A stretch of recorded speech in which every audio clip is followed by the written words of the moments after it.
প্রিয় শিক্ষার্থী, আশা করছি সবাই ভালো আছো। আজকে আমরা প্রিপোজিশনের নারী, নক্ষত্র সব কিছু জানব। প্রিপোজিশন পার্টস অফ স্পিচের খুবই একটি গুরুত্বপূর্ণ অংশ। প্রিপোজিশন বলতে কী বোঝায় সেই বিষয়টা যদি আমরা বিশ্লেষণ করি তাহলে পরবর্তী ধাপগুলো আমাদের বুঝতে সহজ হবে। প্রথমে আমরা দেখি প্রিপোজিশন, এটা যদি আমরা বিশ্লেষণ করি। প্রিপোজিশন,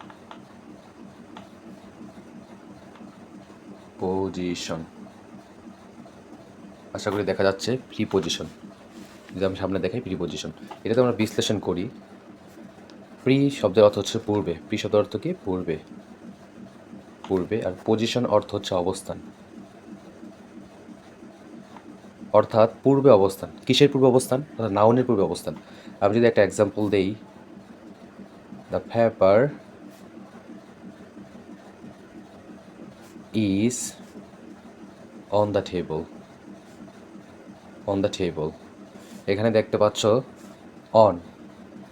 অন হচ্ছে প্রিপোজিশন। অন কি? প্রিপোজিশন। কেন প্রিপোজিশন? কারণ অন হচ্ছে দুইটা নাউনকে যুক্ত করেছে। এখানে দেখতে পাচ্ছ একটা পেপার, পেপার হচ্ছে নাউন, টেবিল হচ্ছে নাউন। অর্থাৎ প্রিপোজিশন কাকে বলে? দুটি নাউনকে যুক্ত করার কাজ করে মূলত প্রিপোজিশন। প্রিপোজিশন কি? নাউনকে সংযুক্ত করার কাজই করে প্রিপোজিশন। তাহলে আমরা জানলাম যে প্রিপোজিশন কিসের পূর্বে অবস্থান করে? নাউনের পূর্বে অবস্থান করে। নাউন টেবিলের পূর্বে নাউন। এখন আমরা দেখি প্রিপোজিশনের অবস্থান, কখন কোন প্রিপোজিশন হবে। দেখি আমরা একটা ত্রিভুজের মাধ্যমে আমরা প্রিপোজিশন সম্পর্কে বেসিক ধারণা নিব। প্রিপোজিশনের প্রথম যে অংশ সেটা যদি আমরা দেখি সংক্ষিপ্ত আলোচনা, সর্বপ্রথম যদি কোনো কিছুর উপরে সারফেস এর উপর লেগে থাকলে তখন হয় অন। একেবারে লেগে থাকলে হয় অন। যেরকম এখানে দেখতে পাচ্ছ, the paper is on the table. The paper হচ্ছে, এই পেপারটি হচ্ছে কিসের উপরে? টেবিলের উপরে, এই জন্য এখানে অন হয়েছে। ওকে, যদি আমরা আরেকটা দেখি, উপরে, উপরে হলে হয় অ্যাবোভ, এছাড়া হয় ওভার। এছাড়া কি হয়? ওভার। ওভার কখন? অ্যাবোভ হচ্ছে যখন উপরে কোনো স্থির বস্তু, যদি আমি বলি যে the sky is over my head, আকাশ হচ্ছে আমার উপরে অবস্থিত, আমার উপরে, আমার উপরে স্থির অবস্থায়, এই জন্য হয়েছে অ্যাবোভ। আর ওভার কখন? ওভার হচ্ছে যখন অস্থির অবস্থায়, যেরকম আমি বলতে পারি যে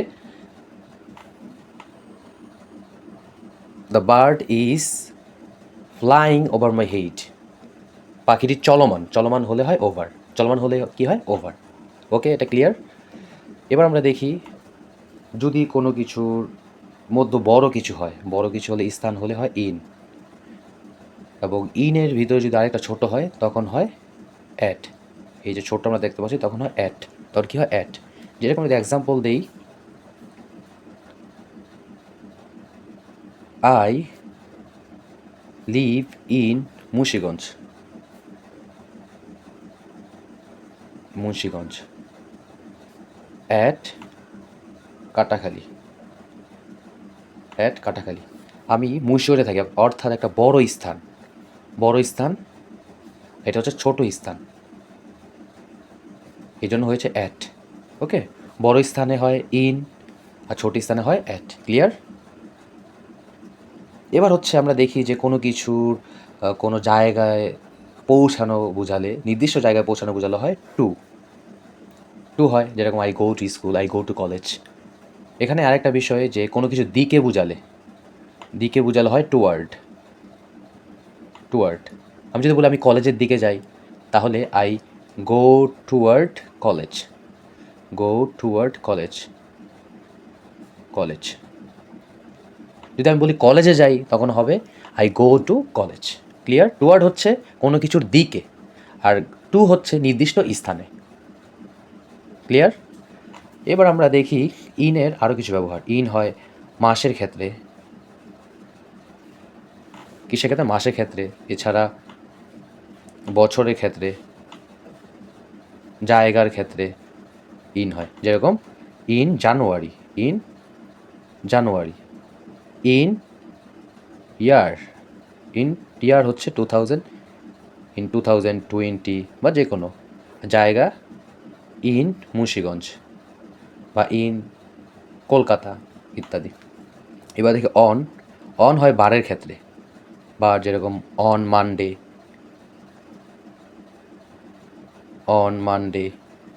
অন সানডে ইত্যাদি।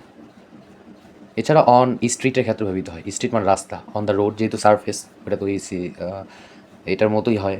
তারপর অ্যাট হয় সময়ের ক্ষেত্রে, অ্যাট 3 AM সময়, নির্দিষ্ট সময়ের ক্ষেত্রে হয় অ্যাট। এখন আমরা আরও কিছু ব্যবহার দেখি। উইথ কখন হয়? উইথ হয় সাথে বোঝালে। উইথ কখন হয়? সাথে বোঝালে। এটা উইথ, সাথে। যেরকম যদি আমি উইথের এক্সাম্পল দিই, I go to market with my friend. I go to market with my friend.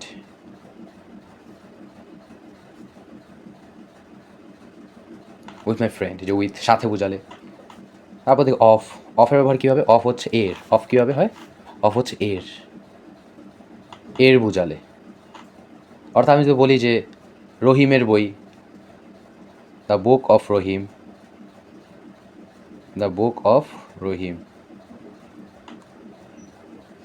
এছাড়া আরও প্রিপোজিশন আছে, আমি যদি দেখাই এখানে, আমি একটা পেজের মধ্যে এই প্রিপোজিশনটা ক্লিয়ার করব, এই জন্য আমি এখানে দেখাচ্ছি।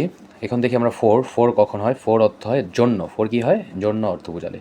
যেরকম I work for my country, I work for my parents, I work for my country, দেশের জন্য কাজ করি। ওকে, অফ, উইথ, এগুলো হচ্ছে বেসিক। ওকে, এছাড়াও আরও প্রিপোজিশন অনেক হয়। অ্যালং আছে, তারপর সিন্স মানে যেহেতু, তো লাইক মানে হচ্ছে মতো। He likes to my brother, he is like my brother মানে আমার ভাইয়ের মতো সে। তখন মতো অর্থ হয় লাইক ব্যবহৃত হয়। সবসময় মনে রাখবেন যে প্রিপোজিশন হচ্ছে মূলত নাউনকে যুক্ত করে, সেটাই হবে প্রিপোজিশন। অর্থাৎ ভার্বে কাজ করবে না, যেটা মূলত দুইটা নাউনকে যুক্ত করার কাজই করে প্রিপোজিশন। এছাড়া আরও কিছু অ্যাপ্রোপ্রিয়েট প্রিপোজিশন আছে, সেগুলোও আমরা মনে রাখতে পারি চাইলে। যেরকম হচ্ছে অ্যাফ্রেড অফ, এগুলো হচ্ছে অ্যাপ্রোপ্রিয়েট প্রিপোজিশন। কি অ্যাপ্রোপ্রিয়েট প্রিপোজিশন? হচ্ছে যেগুলোর পর সব সময় এই প্রিপোজিশনটাই বসে, মানে এটাই উপযুক্ত প্রিপোজিশন। আপনি হচ্ছে বা আমি জোর করে চাইলে অন্য প্রিপোজিশন দিতে পারি না। অ্যাফ্রেড অফ, তারপর হচ্ছে কি অ্যাডমিট টু। এছাড়াও আরও আছে অনেক। বাউন্ড ফর, বলি না, বাউন্ড ফর ঢাকা, ঢাকার উদ্দেশ্য বা ঢাকা শেষ স্থান, গন্তব্য। এরকম আরও অনেক আছে। সিঙ্ক ইনটু, এগুলো হচ্ছে অ্যাপ্রোপ্রিয়েট। এগুলো আমরা মুখস্থ করে নিলে মোটামুটি এগুলোর মধ্য থেকে প্রিপোজিশন আমরা দেখে থাকি সচরাচর। আশা করি এটার মাধ্যমে ক্লিয়ার হয়েছে। পুরো পেজটা যদি আমি পুরো দেখাই তাহলে সুন্দর হবে।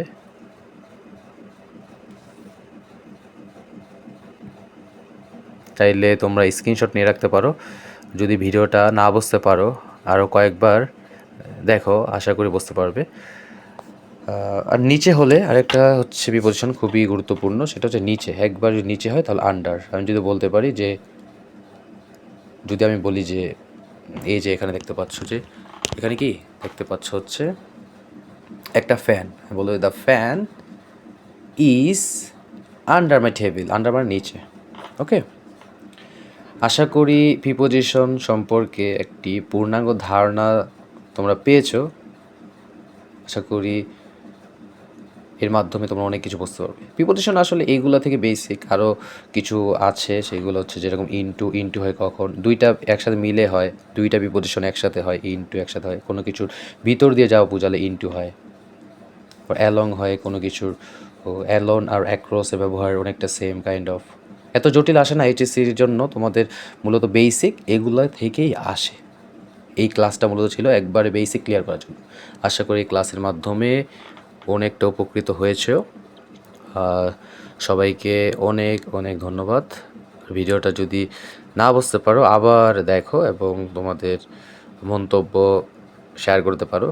চ্যানেলটি যদি ভালো লেগে থাকে অবশ্যই সাবস্ক্রাইব করে পাশে থাকবে, এই চ্যানেলটির সাথেই থাকবে আরও সুন্দর সুন্দর ভিডিও পেতে চাইলে। ধন্যবাদ।